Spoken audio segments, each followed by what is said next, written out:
আপনারা জানেন দীর্ঘ 35টি বছর আমাদের নেতা শরীফুল আলম ভাই আমাদের আমাদের বুকে বাঁচিয়েছিল। আপনারা জানেন দীর্ঘ 17 বছর আন্দোলনে আমাদের হটানোর জন্য আমাদের পক্ষ থেকে আমাদের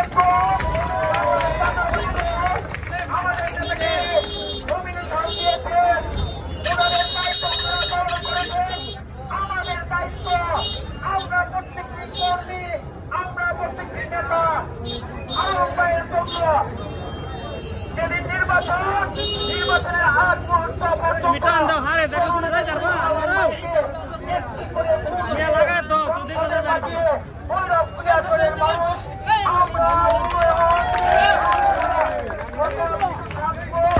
আমাদের ভাইয়ের জন্য আজ থেকে আমরা ঐক্যবদ্ধভাবে জননেতা শরীফুল আলম ভাই হয়ে আমরা প্রত্যেকটি ভোটারের কাছে যাব, আমরা প্রত্যেকটি মানুষের কাছে যাব, ভেদাভেদ ভুলে গিয়ে আসুন আমরা ঐক্যবদ্ধভাবে আমরা একজন ভালো মানুষকে সংসদে পাঠাবো।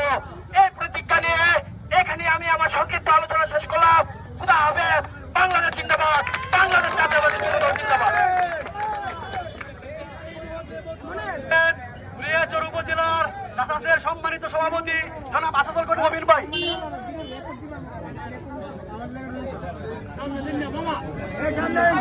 বিসমিল্লাহির রহমানির রহিম। সংগ্রামী সাথী ও বন্ধুগণ, আপনারা জানেন গতকালকে বাংলাদেশ জাতীয় দল বিএনপির পক্ষ থেকে কিশোরগঞ্জ জেলার ৬ নং আসনের আমাদের প্রান্তীয় নেতা শরীফুল আলম সাহেব নমিনেশন পেয়েছেন। সংগ্রামী সাথী ও বন্ধুগণ, আপনারা আরো হয়েছে জানেন 17 বছর ফ্যাসিস্ট আমলে যিনি রাজপথে থেকে বিভিন্ন জেল জুলুম অত্যাচার নির্যাতন সহ্য করে আপনাদেরকে সকলকে নিয়ে রাজপথে ছিলেন, সেই মানুষটি 17 বছর এই জাতীয় সংসদে নির্বাচন করতে পারেননি। এক ফ্যাসিস্ট সরকার রুশালনে পড়ে উনি এই সংসদ নির্বাচনে আপনাদের সাথে জনগণের সাথে জনগণের ভোটের রায় তিনি নিতে পারেননি। আজ সেই সুবর্ণ সুযোগ এসেছে। আজকে এই কুলিয়াচরে আপামর জনসাধারণ 99% জনসাধারণ আমাদের প্রান্তীয় নেতা মাটি ও মানুষের নেতা জনাব শরীফুল আলম ভাইকে ভোট দিতে চান। সেই জন্য আমরা এই বাংলাদেশের যত সংসদ সদস্য নির্বাচন করবে সেই সংসদ সদস্য থেকে শরীফুল আলম সাহেব যে বিপুল ব্যবধানে সংসদ সদস্য হিসেবে জাতীয় সংসদে আসবেন, আর গোটা বাংলাদেশে হয়তো কোন সংসদ সদস্য যাবেন না। তাই সংগ্রামী সাথী ও বন্ধুগণ, আজ থেকে আমরা প্রত্যেকটি নিতে পারবে জনাব শরীফুল আলম হয়ে আমরা রাজপথে থাকবো। যতদিন পর্যন্ত নির্বাচন শেষ না হয়েছে, যতদিন পর্যন্ত শরীফুল আলমের গলায় মালায় বিজয়ের মালা পরিয়ে দিতে না পারছে, ততদিন পর্যন্ত আমরা ঘরে ফিরে যাবো না। সাথী ও বন্ধুগণ, আজ এক শরীফুল আলম নয়, এই কুলিয়াছে লক্ষ লক্ষ শরীফুল আলম জন্ম নিয়েছে। সুতরাং যে আমরা সকলে সম্মিলিতভাবে সকলে ঐক্যবদ্ধভাবে ওনাকে ভোট দিয়ে বাংলাদেশ সংসদে পারবো এই আশাবাদ ব্যক্ত রেখে সকলেই সুস্বাস্থ্য দীর্ঘায়ু কামনা করে আমি আমার সংক্ষিপ্ত বক্তব্য এখানে শেষ করলাম। খুদা হাফেজ। বাংলাদেশ জিন্দাবাদ। আমাদের প্রিয় নেতা জামাত জিন্দাবাদ। বাংলাদেশ জাতীয়তাবাদী সামাজিক সাংস্কৃতিক সংস্থা জাসার জিন্দাবাদ। সবাইকে ধন্যবাদ। এই মুহূর্তে আপনাদের সম্মুখে বক্তব্য রাখবেন সালুয়া ইউনিয়ন বিএনপির যুগ্ম সাধারণ সম্পাদক জনাব মিজানুর রহমান মিজান ভাই।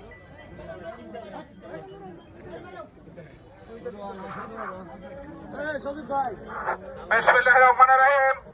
সম্মানিত উপস্থিতি, আজকে আমাদের যে মিছিলটি বাজারে করলাম, এই মিছিলে একটি বার্তাই আমরা দিতে চাই।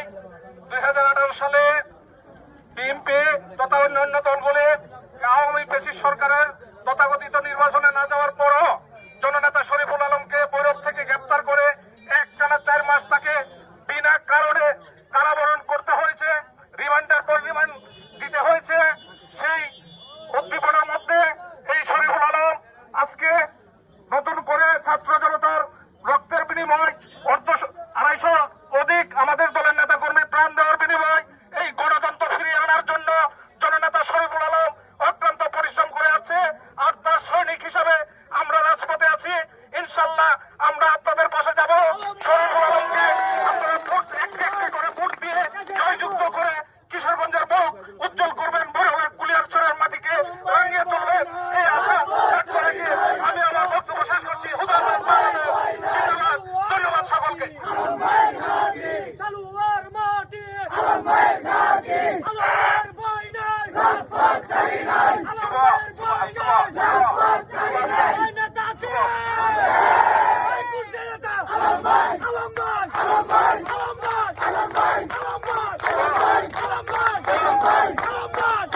সংগ্রামী সাথী ও বন্ধুগণ, আগামী বৃহস্পতিবার বাদ আসর উবাইদুল্লাহ বয়লারের সামনে থেকে বাংলাদেশ জাতীয়তাবাদী সামাজিক সাংস্কৃতিক